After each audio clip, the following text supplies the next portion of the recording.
Stop overthinking all the time. Now, let's begin. Number 1. Balanced hypotheticals. How can you be decisive when you're facing a huge, life-altering decision? Well, just imagine deciding whether or not to go back to school. It could open all kinds of new doors for your career. You could make helpful connections. You could learn about new avenues to explore within your field. But on the other hand, you'd be sacrificing a ton of your time and a whole lot of money. There's also no guarantee that you'll get anything out of it. After working your tail off for years, you might end up in the exact same place that you are right now. Now, there are obvious advantages and disadvantages to both sides. So how do you make up your mind? Well, many people start with a pros and cons list, sort of like the one we just outlined. You write down all the good things on one side and all the bad things on the other, and then all you have to do is compare. Now, in this case, you'd put opportunities, connections, and learning in the pros column, while putting time, money, and uncertainty in the cons column. When they're side by side, it's a lot easier to figure out which option carries the most weight. But there's one thing a pros and cons list just can't do. It doesn't account for the way your life's going to change. Pros and cons lists sometimes feel unsatisfying because they don't take your emotions or your lifestyle into account. Sure, going back to school could be great for your career, but what if it makes you miserable? What if you end up overworked and unmotivated because you took on more than you could handle? My point is, if you're making a life-changing decision, it's not just about the pros and cons. You need to consider things like your habits, your happiness, and your long-term goals. So let's go ahead and compare something else. Just visualize what your life would look like if you chose not to go back to school. How would you feel? How would your goals change? What kind of future do you see yourself having? Ask yourself these personal questions and then make sure you're being realistic. Write them down in their own column. Do the same thing for the opposite side. Paint a picture of a future where you do go back to school. You could even imagine the little things like your daily routines. Would going to school turn your life upside down, or would it help you develop a healthier lifestyle? Just like before, write your answers down in their own column. Now look at your list. It isn't just pros and cons anymore. It captures two different futures, two possible ways that your life could pan out. Because when you make a big decision, it's not about the stuff you're deciding on. It's about how each path will shape you as an individual. So if you visualize your options, you can make decisions by choosing the you that you aspire to be. Number 2. Survey the room. Asking for help doesn't make you indecisive. In fact, gathering outside opinions is a great way to get a better understanding of your problem.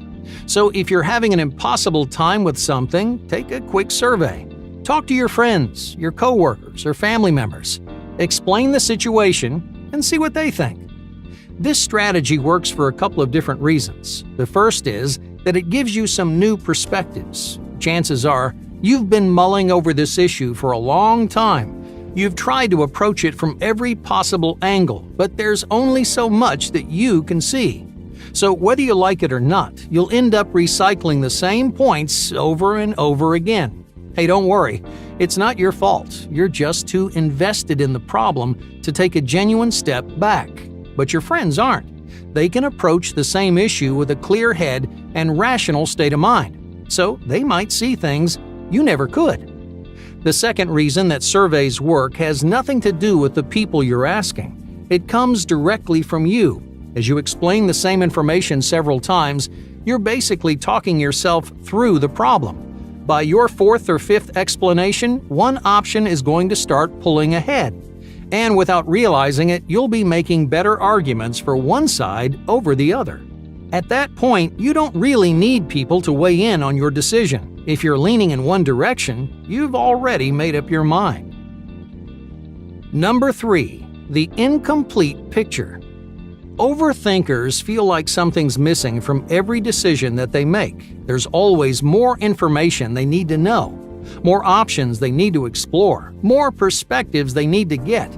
They keep searching and searching without realizing that they're diving way too deep. The truth is, an incomplete picture is still incredibly useful. Just imagine you're looking at a puzzle with a few pieces missing. You can still tell what the puzzle is, right? Well, a few missing pieces isn't going to turn a coral reef into an African safari. Decisions work the same way. They're going to be incomplete, but you know enough to make up your mind. So try to approach every decision knowing that you're not going to get everything you want. There will be loose ends, no matter how much you analyze it. But how do you know what information you can leave out? There's actually an easy way to narrow things down.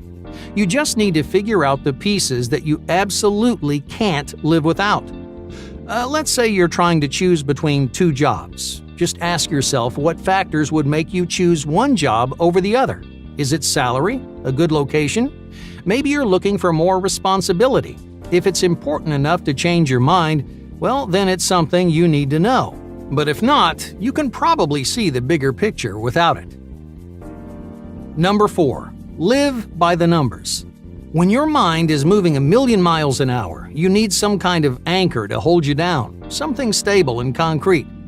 You see, most people get bogged down with abstract problems. You can't make up your mind because there isn't really a correct answer.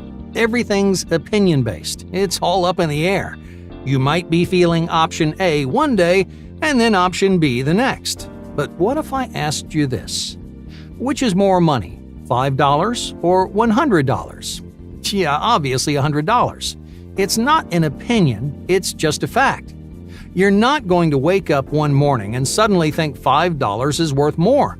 That's the beauty of concrete problems. There's a right answer, so you don't need to waste time overthinking. But how do you turn an abstract issue into a concrete solution? Well, instead of jumping into your thoughts, do your research, gather some data. Let the numbers speak for themselves. Sometimes emotions are important things to consider. Think back to those life-changing decisions that we talked about earlier, but other times, emotions just get in the way. At work, for example, you shouldn't let feelings like fear stand in the way of your performance.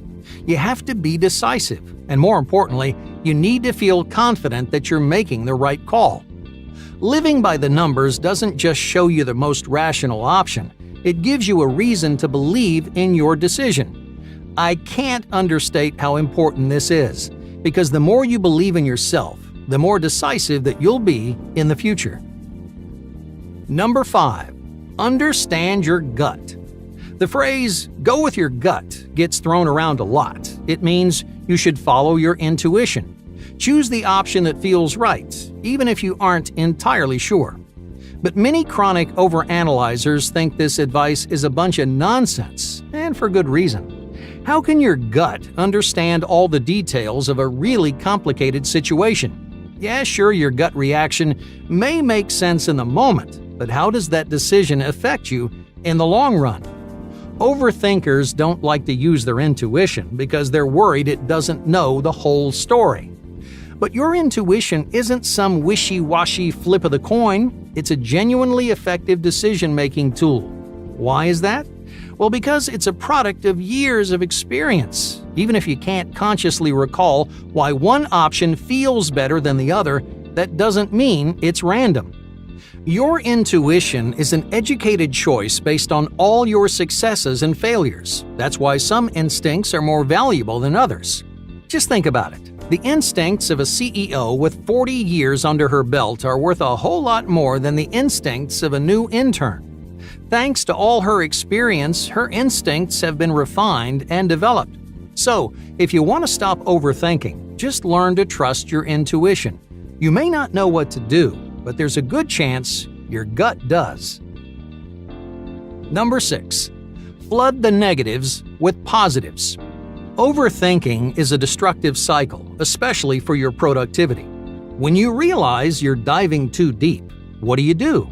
You might try to bury those thoughts or pretend the problem just doesn't exist.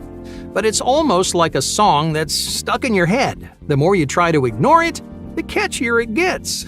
In other words, neglecting your indecisiveness means more stress, less focus, and a whole lot of negativity. So, what's the best way to free your brain from this frustrating cycle? Bring those thoughts into the light. Put them center stage and then make an active effort to challenge them. You can do this yourself, but it helps to bring in some outside sources.